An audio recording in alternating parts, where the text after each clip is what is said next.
Propju lejlet l-elezzjoni ġenerali u fl-eqqel tal-iskandli ta' korruzzjoni mwettqa minn dan il-gvern laburista fl-aħħar jitfaċċa u jitkellem il-Ministru Konrad Mizzi, propju l-Ministru l-aktar involut u msemmi fl-iskandli.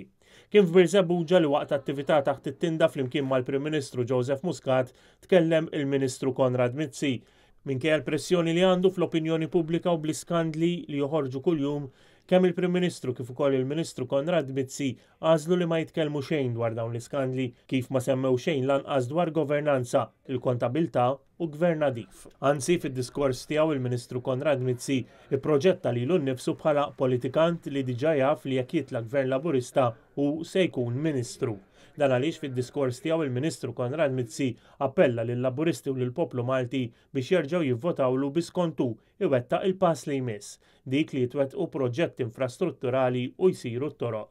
Quddiem il-Laburisti, il-Ministru Konrad Mizzi saħansitra tkellem fuq il-kredibilità u qal li hu u l-Prim Ministru għandhom il-kredibilità fuq dak illi wettqu. Bil-kredibilità li għandna fuq dak li wettaqna, fuq il-change processes li għamilna, il-poplu jista' jafdana li jekk kitina l-fiduċja nerġgħu nwettqu dal-bidliet kollha u nerġgħu nagħmluhom dal-bidliet.